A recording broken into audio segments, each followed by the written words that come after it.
Hi everyone, today we will know about the protein. So what is the protein? Simply the amino acids are joined together to form the protein. That means one amino acid, another amino acid, another amino acid, they are joined together to form the protein. So after the formation of the protein, each amino acid is called as the amino acid residue. That means this is a amino acid residue, this is another amino acid residue, this is another amino acid residue. So they are called as the amino acid residue when they are present in the protein. So what is the difference between the protein and the peptide? So protein means when more than 50 amino acids are present, then it is called as the protein. Below 50 amino acids, then it is called as the peptide. For example, dipeptide, that means when two amino acids are joined together, then it is called as the dipeptide. For example, this structure is called as the dipeptide. That means here one amino acid, here another amino acid. They are joined together to form a dipeptide. What is tripeptide? When three amino acids are joined together, then it is called as the tripeptide. That means it is a dipeptide. To this another amino acid are joined, then it is called as the tripeptide. Tetra means another amino acid are joined, and 1, 2, 3 and 4. 4 amino acids are joined, then it is called tetrapeptide. Penta means another amino acid are joined, and so forth. What is oligopeptide? Means when 12 to 20 amino acids are joined together, then it is called as the oligopeptide. When more than 50 amino acids are joined, then it is called as the protein. But below 50, it is called as the peptide. Now come to the how the peptide bond is formed, or how the peptide is formed. So peptide is formed by the joining of the two amino acids. This is one amino acid.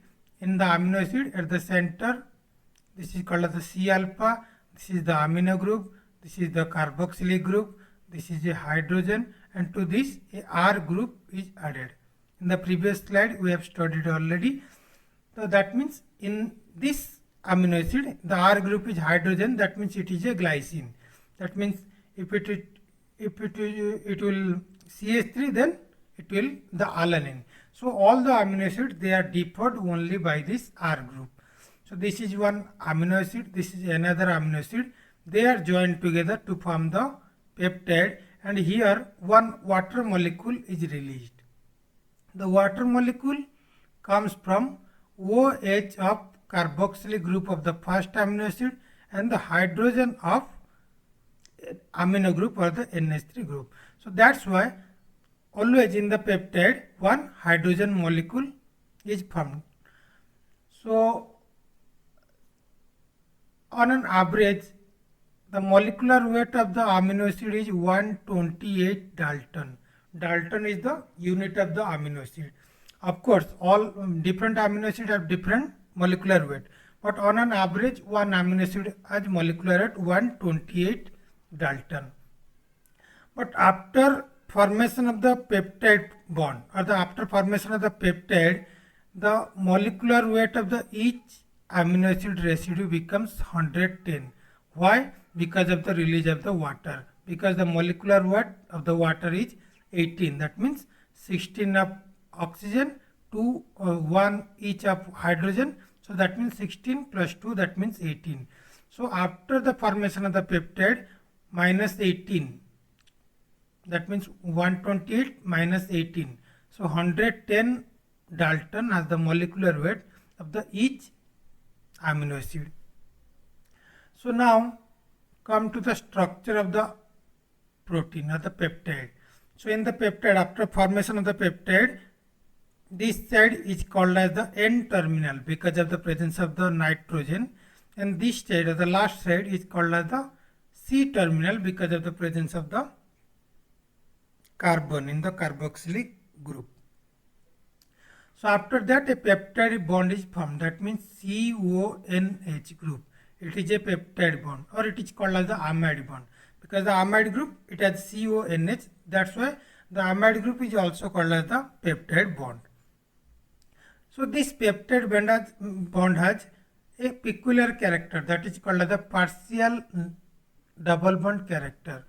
That means look at this structure. This is the structure as it. So that means here the nitrogen has a lone pair. So this lone pair can shift to this one and can form a double bond. And again this bond, it can shift to the oxygen and it can exist as lone pair. That means oxygen has partial negative character and the nitrogen has partial positive character. That means the double bond can be at this side, can be at this side. That is called the partial double bond character. So that means the double bond can be shifted to either this side or this side. So always in the protein at least 40% double bond character is present.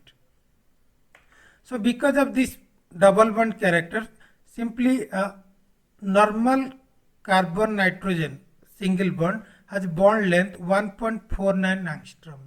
And the bond length of C double bond nitrogen is 1.27 angstrom. But the bond length of peptide bond, that means this bond, has 1.33 angstrom. That means in between these two because of this partial double bond character. Now come to this peptide bond. This peptide bond is the endergonic reaction, or the peptide formation is endergonic reaction. That means the energy of product has more energy than that of the reactants. Why the product has more energy? Because here the energy is absorbed. That means it absorbs the energy. So here the energy comes from the ATP.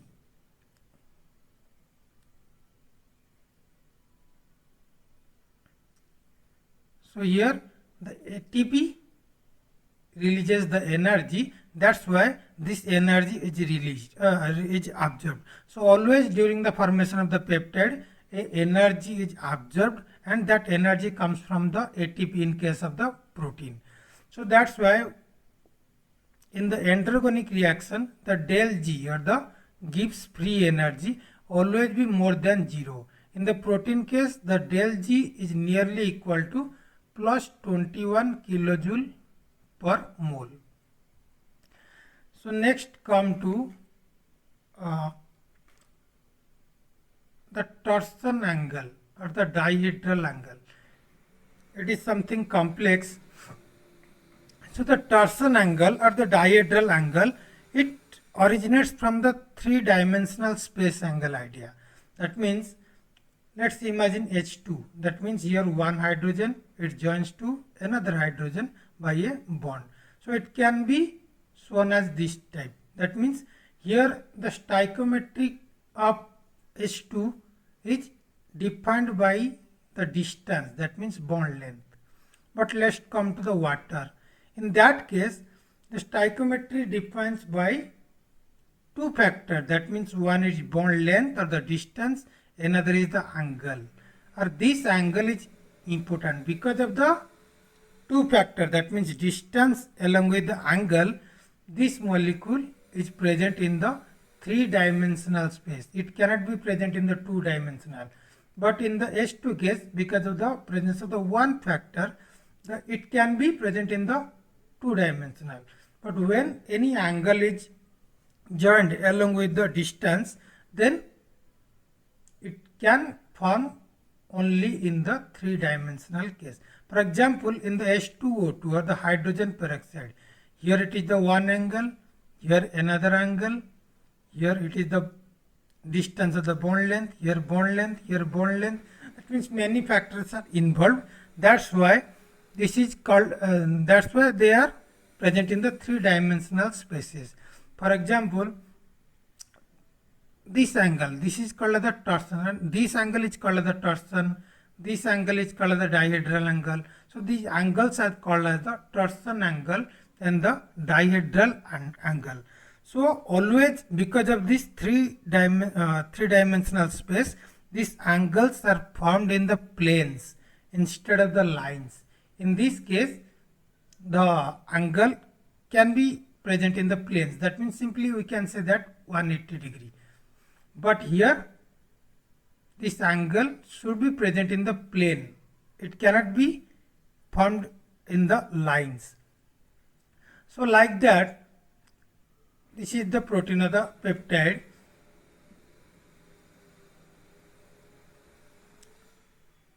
Here it is the bond between the N and the C alpha. Here N and the C alpha. It has the angle that is called the phi. It is designated as this. So there are different types of the angle. This is called the phi. And the angle between C alpha and C, it is called the psi. And psi is designated as like this. And angle between C and the nitrogen, it is called the omega. So there are different types of the angle, and from this angle we can determine that which molecule can be formed the alpha helix, which molecule can form the beta helix. For example, this is called the Ramachandran plot. That means in the Ramachandran plot, at the x-axis the phi is present and the y-axis the psi is present. The phi ranges from minus 180 to plus 180. What is plus 180? That means when the degree of rotation is clockwise, then it is called the positive. When the degree of rotation is counterclockwise or anti-clockwise, then it is called the negative. So like that here also. So here ranges the minus 180 to 180. Here also psi ranges from minus 180 to plus 180. Let's see this dot. This is the antiparallel beta sheet. We will know about after some time. So that means the antiparallel beta sheet has high psi degree and low and high minus phi degree. For example, this antiparallel beta sheet has exactly minus 139 phi and plus 135 psi. So different molecules have different angle of the rotation, and by knowing this angle of the rotation we can determine whether it is alpha helix, whether it is antiparallel beta sheet, whether it is parallel beta sheet, like this. So again one thing, that this bond, this has a partial double bond character. So because of this partial double bond character, it cannot rotate the angles properly. That means it hinds the rotation. So that's why this phenomena is called as the steric hindrance. Again, let's say in this molecule, this is one amino acid, this is another amino acid. Here this R group is hydrogen. That means it is most simplest. For example, if in the peptide this is the proline, if the proline is included, then it has, this is the structure of the proline. That means it has R group is like this. This is the R group and this is more complex. So because of this complex, the bulky R group, it cannot allow the rotate of the angles. So it will hind the rotation. So again it will form the steric hindrance. So that's why in any proline rich people, in proline rich protein, the degree of the rotation will less. But if the glycine is present in the protein, then the freedom of rotation is very, very high. For example, this antiparallel beta sheet, it restricts only this area. This is the parallel beta sheet. It restricts only this area of the degree of the rotation. But the exception is the glycine. The glycine has the most simplest R group. That's why it has very high range of the freedom of the rotation. That means it can present here, it can present here, it can present here, it can present here. So it can has very high range of freedom of rotation. So this is in the Ramachandran plot. This is the antiparallel beta acid. This the range is minus 139 and psi is plus 135. Like in the parallel beta acid, minus 119 and plus 113. So always this torsion angle at the diagonal angle, it determines the interaction of the molecule in the protein. That means this angle determines whether the protein is going to be an alpha helix, whether it is going to antiparallel beta sheet or the parallel beta sheet, and like that. And it is determined by this Ramachandran plot, and it was discovered by Ramachandran et al. Obviously, as name suggests. So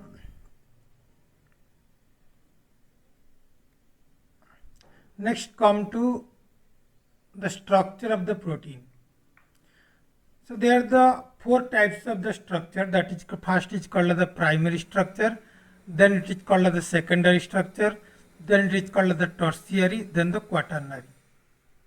So what is the primary structure? Simply the extended form of the amino acid. That means when the amino acids are joined together in the extended version, then it is called the primary. Then in the secondary, they coil together, and it is called the secondary structure. And the tertiary and the quaternary structure, they are formed in the three-dimensional structure, and then only it can be the biologically active. For example, let's say pepsin. Pepsin is an enzyme. It's also a protein. So when the pepsin is present in the tertiary structure or the quaternary, that means only when in the three-dimensional condition, then only it can active and it can digest the protein. But when it is present in the two-dimensional, that means let's say the alpha helix condition, then it is present, it has same amino acid sequence, but still it cannot digest the protein because it is still not active. So always only in the tertiary and the quaternary condition or in the three-dimensional condition, then only the protein can be the biologically active.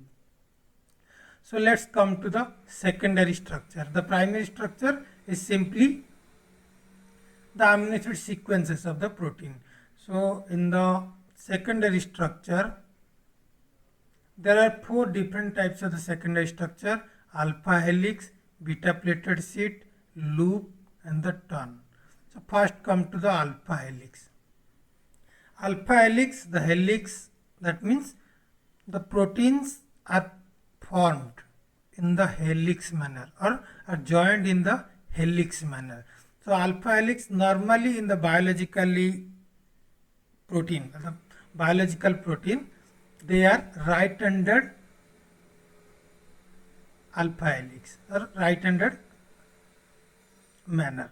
So always in the right-handed helix, but the amino acids are L, means the laboratory. But after the formation of the protein or the alpha helix, it is right-handed. So now this is called the one turn. That means if it goes to one and it ends again, then it is called the one turn or pitch. So the length of a pitch or the turn is 0.54 nanometer or 5.4 angstrom. So in the helix normally 10 to 15 amino acids are present, but on an average in each turn 3.6 amino acid residue are present. So these are very important. These are to be asked in the exam. So in each turn 13 atoms are present, like the nitrogen, carbon, like this. So 13 atoms are present in the each turn. So because of 3.6 residue are present in each turn and 13 atoms are present in the each turn, the alpha helix is also called as the 3.613 helix. And here 13 here it is written as subscript. So now come to the how the secondary structure of the alpha helix is stabilized. Always the alpha helix is stabilized by hydrogen bond. That means let's say this is one amino acid, this is another amino acid, this is another, this is fourth amino acid, this is fifth amino acid. Always the amino acid is, this hydrogen bond is formed between CO group of the first amino acid to next NH group of next fourth amino acid. That means this is first amino acid, then it is second, then it is third. This is the first amino acid. So this one the first amino acid, next one, this is second, this one is third, and this one is the fourth. That means the hydrogen bond is formed between the CO and 4 amino acid ahead to the NH group. So that's why the alpha helix is stabilized by intrachain hydrogen bond. So always in the alpha helix, the hydrogen bond is intrachain. That means in the same protein or in same group, it can form the hydrogen bond, and this hydrogen bond or the intrachain hydrogen bond helps in stabilization of the alpha helix. Always remember 4 residue ahead of the hydrogen bond is formed. That means here the CO group, it forms the hydrogen group with the NH group, but it must be 4 amino acid ahead. So next come to second one, that is the beta plated sheet. So here the beta plated sheet is extended, not like the coiled in case of the alpha helix. So there are the two types of the beta plated sheet. One is the parallel beta sheet, another is the anti-parallel beta sheet. Parallel means, as name suggests, parallelly. That means here the C terminals. That means presence of the C group, and here it is the C group. Here the N terminus, here the N terminus. That means they are present in the parallel.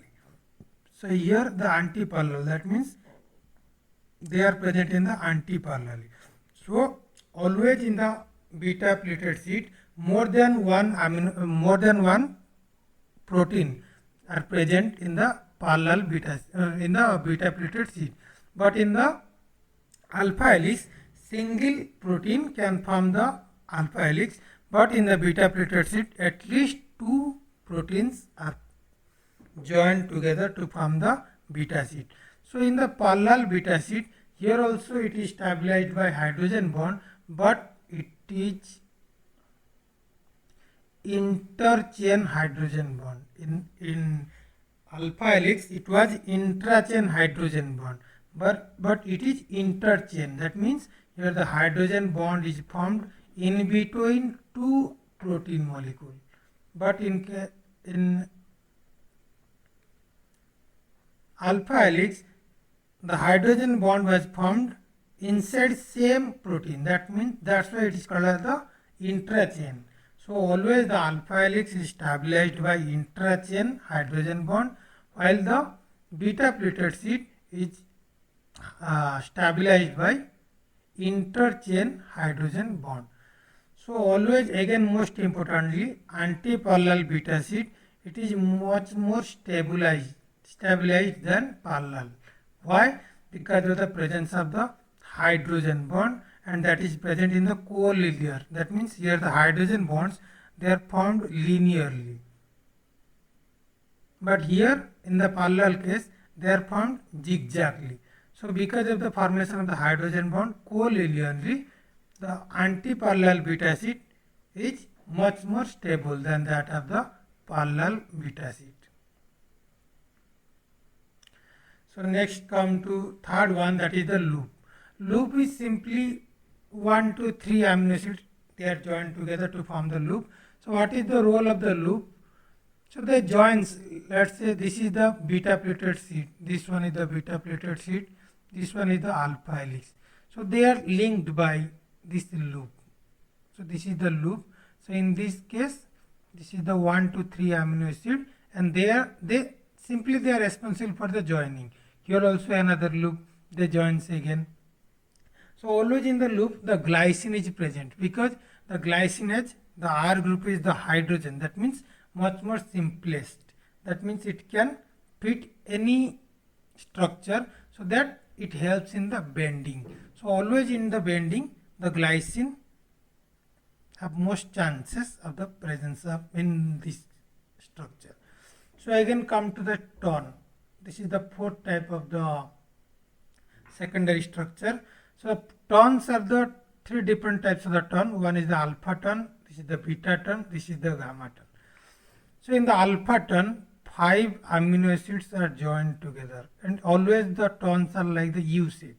So here in the alpha, 5 amino acids are joined, and here the hydrogen is formed between first and the fifth. That means 4 amino acids ahead.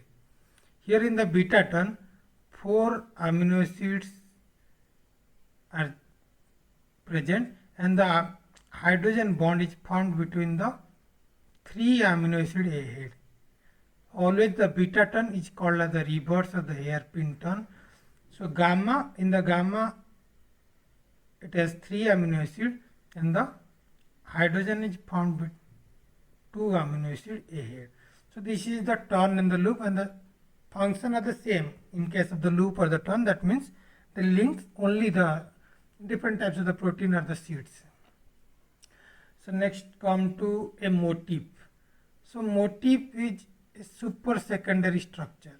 Super secondary means secondary structure, it is more than secondary structure and less than tertiary structure. In between that's why it is called as the super secondary structure. So there are the different types of the motif, that is called as the alpha alpha, beta beta. Alpha alpha means 2 alpha helix are joined together to form the alpha alpha motif. Beta beta means 2 beta sheets are joined together to form the beta beta. Beta alpha beta means 2 beta, in between 1 alpha is present, and 1 alpha links 2 beta group, the 2 beta sheet, that is called the beta alpha beta motif. That is the beta meander motif. That is the Greek coil motif. That means, or Greek key motif. That means it resembles like the Greek key. In the ancient ages, the Greek key was like this. That's why it is called the Greek key motif. Another is the beta barrel. So there are different types of the motifs. So this is the all total of the secondary structure. In next slide or in the next video, we will know about the tertiary structure of the protein. One more concern I want to share with guys. Many guys are watching my videos, but most of are just watching only, but not subscribing it. So please subscribe my channel so that I can boost myself and I can bring much more videos like this. Okay, bye.